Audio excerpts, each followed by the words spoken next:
ఈరోజు ఇక్కడ ఉండి సాక్ష్యం చెప్తున్నా అంటే ఫస్ట్ నేనే నమ్మలేకపోతున్నా.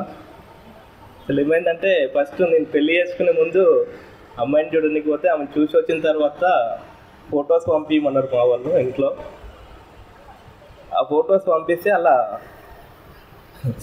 దేవుని నామినేషన్ ఫోటో ఉండి ఆ ముందు ఉండి ఫోటో దిని ఆ ఫోటో పంపించారు నాకు. ఇంట్లో చూపిస్తే వీళ్ళు చర్చికి వెళ్తారు, దేవుని నమ్ముకున్నట్టు, వద్దంటే వద్దు అని చెప్పి మమ్మీ డాడీ అక్కలు, నాకు 3 అక్కలు 2 అన్నయ్యలు, మేము 6 మొత్తం. వాళ్ళు ఎవరు కూడా చూడడానికి రాలేదు, వద్దని చెప్పారు. నేను ఒక్కరినే అసలు ఎందుకో ఏమో తెలియదు కానీ చేసుకుంటా అంటే చేసుకుంటా అని చెప్పిన. నేను ఒక్కరినే వెళ్ళిన. వాళ్ళ ఇంటి దగ్గర తెలిసిన ఆయన అతను ఉంటే ఆయన నేను ఇద్దరం కలిసే వెళ్ళినాం. మళ్ళీ చూసి వచ్చిన తర్వాత మా డాడీ చెప్పిండు, మళ్ళీ మీరు చర్చికి కానీ అక్కడికి కానీ ఇక్కడికి కానీ పోతా అంటే నేను విడాకులు ఇస్తా అని చెప్పిండు. అయినా సరే నేను చేసుకుంటా అని చెప్పిన. ఇక మళ్ళీ చూసి వచ్చిన తర్వాత డైరెక్ట్ ఎంగేజ్మెంట్కి పోయినాం. మమ్మీ వాళ్ళు డాడీ వాళ్ళు అక్కలు బావాలి కానీ మళ్ళీ ఎంగేజ్మెంట్ రోజే చూసిరు. మళ్ళీ మధ్యలో వెళ్ళడము అలాంటివి జరగడం ఏమి జరగలేదు, డైరెక్ట్ ఎంగేజ్మెంట్ అయింది. మళ్ళీ పెళ్ళైనాక మా అత్తమ్మ కూడా 2-3 టైమ్స్ చర్చికి వెళ్తుందంటే నేను కూడా తిట్టిన. ఇక ఆ దేవుడు ఇట్లా మర్పించిండు. తర్వాత అపెక్స్లో డ్యూటీకి వచ్చిన తర్వాత చైతన్య సార్ అని ఎండి సార్ ఉండే. మాకు పెళ్ళై 3 ఇయర్స్ అయింది. ఇప్పటికి 5 ఇయర్స్. అప్పటికి 3 ఇయర్స్ అయింది. పిల్లలు కాలేదంటే ఇట్లా చర్చికి రా, పిల్లలు అవుతారు, దేవుని నమ్ముకో అని చెప్పాడు. అప్పటి నుంచి వెళ్తున్నా. అక్కడ ఒక 2 వారాలు వెళ్ళినా. ఇక 3వ వారం నుంచి సార్కి నాకు కొంచెం డిస్టర్బెన్స్ వచ్చి నేను పోలేదు. మళ్ళీ తర్వాత రమేష్ అన్న పరిచయం అయ్యాడు, టీ స్టాల్ రమేష్ అన్న తర్వాత రమేష్ అన్న అంట నేను గట్కేసరికి వెళ్ళిన. గట్కేసరికి వెళ్ళాలంటే అక్కడ ఏంటంటే అక్కడ సాక్ష్యం చెప్పడానికి కూడా ఇట్లా స్పెషల్గా పిలిచి సాక్ష్యం చెప్పడము లేకపోతే సాంగ్ పాడిపియడము అలాంటివి ఏమి ఉండవు అక్కడ. అంటే ప్రతి వారము 1-2 ఉంటారు, వాళ్ళిద్దరు మాత్రమే పాడతారు, సాంగ్స్ అయినా సాక్ష్యాలైనా ఏవైనా. ఇక్కడ సాంగ్ పాడే ఛాన్స్ వచ్చింది నాకు. ఈరోజు సాక్ష్యం చెప్పే అదృష్టం కూడా వచ్చింది. నేను 100 మందిలో ఈ సాక్ష్యం ఖచ్చితంగా చెప్తాను అని దేవునితో ప్రార్థన చేస్తూ ఉన్నా, కానీ ఈరోజు చెప్తున్నాను. ఎందుకంటే దేవుణ్ణి నమ్ముకోవడం అంటే నిజంగా చెప్తున్నా, మోకరించి ప్రార్థిస్తే సమస్తము సాధ్యమన్న దేవునికి ప్రతి ఒక్కటి నెరవేరుతుంది. అది నా జీవితంలో జరిగింది. ప్రతి ఒక్కదానికి నాకు ఏదైనా అవసరం ఉంది. ఈరోజు సాయంత్రం 6 గంటల వరకు అవసరం ఉందంటే 5:59 వరకు దేవుని మీద భారం వేసి ఉంచుతా. 6 గంటల ప్రాంతాన ఆ 1 నిమిషంలో కానీ సెకండ్లలో కానీ దేవుడు నాకు అది చేసిండు. కొన్ని డబ్బులు చాలా అవసరం ఉండే, ఇంట్లో ఫుడ్ లేని పరిస్థితిలో కూడా ఉన్నాం మేము. అంటే నా దగ్గర డబ్బులు ఉండే, ఒక 6 లక్షలు ఉండే. మేము ఒక ల్యాండ్ అమ్మితే వచ్చిన డబ్బులు అవి ఎవరు అడిగినా కానీ నా దగ్గర ఉందంటే లేదని చెప్పను నేను ఎవరికి. ఫస్ట్ ఆఫ్ ఆల్ ఇప్పటి నుంచి అని కాదు, ఫస్ట్ నుంచి అయినా సరే నా దగ్గర ఉన్నది ఎవరన్నా అడిగిరంటే ఖచ్చితంగా నేను ఇచ్చేస్తాను, లేదని మాత్రం చెప్పను ఇప్పుడైనా ఎప్పుడైనా. కాకపోతే ఆ డబ్బులు వచ్చినాక అందరూ అపురూపకంగా తీసుకున్నారు డబ్బులు. అవి కొన్ని వచ్చినాయి, ఇంకా కొన్ని పెండింగ్ ఉన్నాయి.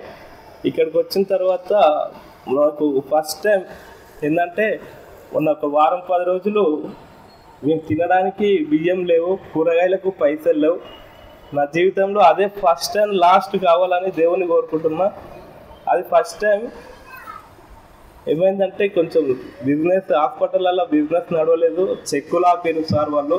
నా సొంత డబ్బులు 2 లక్షల వరకు ఉంటే అవి వాళ్ళకు చేసిన వాళ్ళకి శాలరీస్ ఇచ్చిన, రూపాయి కూడా లేకుంటే ఫస్ట్ వారం మందిరం జరిపినప్పుడు మా ఆవిడ ఒక ఆమె వచ్చింది వైష్ణవి ఇక్కడికి.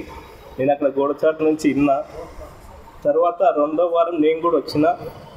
ఫస్ట్ వారం వచ్చిన తర్వాతనే సాయంత్రం అయ్యగారికి ఫోన్ చేసిన, అయ్యగారు ఇంట్లో ఇట్లా బియ్యం లేవు, కూరగాయలకు డబ్బులు లేవు, జర ప్రేయర్ చేయండి అని ఫోన్ చేసిన. అంతే.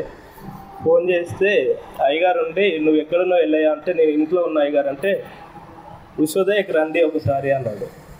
ఉషోదయకి రండి అంటే దేనికి అయ్యగారు అంటే మీరు రండి అన్నాడు. పోయినా నాకంటే ముందే అయ్యగారు వెళ్ళి ఒక వారానికి సరుకులు తీసుకున్నాడు, బియ్యం బ్యాగ్ తీసుకున్నాడు. అవి నేను మందిరానికేమో అనుకున్నా. అవి సరే కార్లు వేసుకొని ఇక్కడికి వచ్చినావు, అయ్యగారు నన్ను అక్కడ దింపిండు. ఆ కూరగాయలు ఇంట్లో పెట్టేసిరా అని బండి తీసుకొని రా అంటే బండి తీసుకొని వెళ్ళినా, బియ్యం బ్యాగ్ వేసి ఇచ్చిండు. ఎందుకు అయ్యగారు ఇవన్నీ అడిగిన అంటే అయ్యగారు ఏమన్నారంటే అవి నీకే తీసుకో అని అన్నాడు. నేను ఈ త్వరలోనే బాప్టిజం తీసుకోవాలని కూడా అనుకుంటున్నా.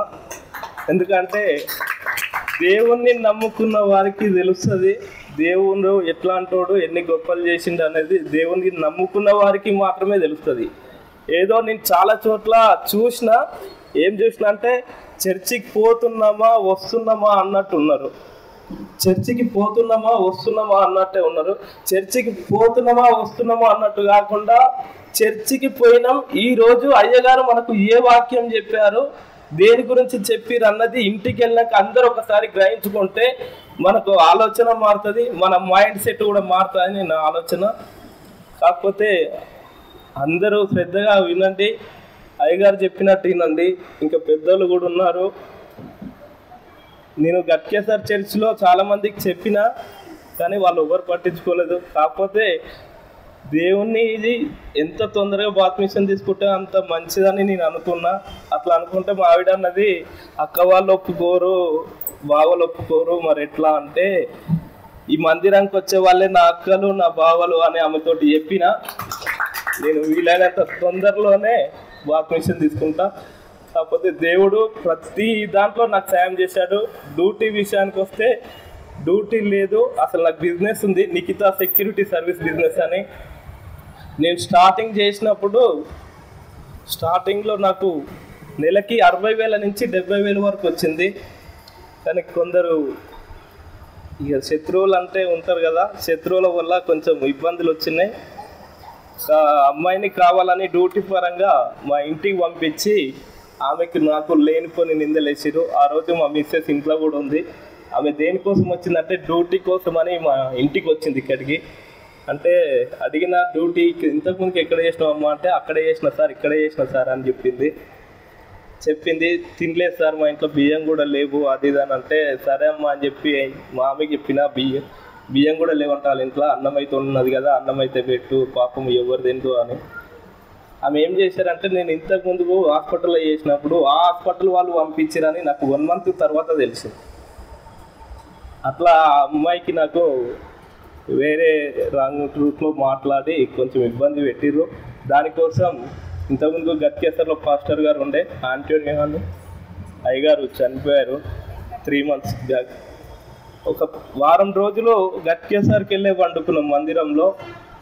అయ్యగారు లాస్ట్ రోజు చెప్పారు, ఈ రోజు నుంచి ఆమె నీ ఇంటికి కాదు నీ గడప కూడా దొక్కదు అని చెప్పారు అయ్యగారు. ఆ రోజు నుంచి నా ముఖం కాదు కదా, నేను ఫోన్ చేస్తే కూడా ఆమె ఫోన్ లేపకుండా అయిపోయింది. అంటే శత్రువులు అనేటోళ్ళు చాలా మందికి ఉంటారు కానీ ఉండే తిరిగి ఉండరు. ఒకరు బాగుపడుతున్నారు అంటే అనగదొక్కాలనే చూస్తుంటారు. అది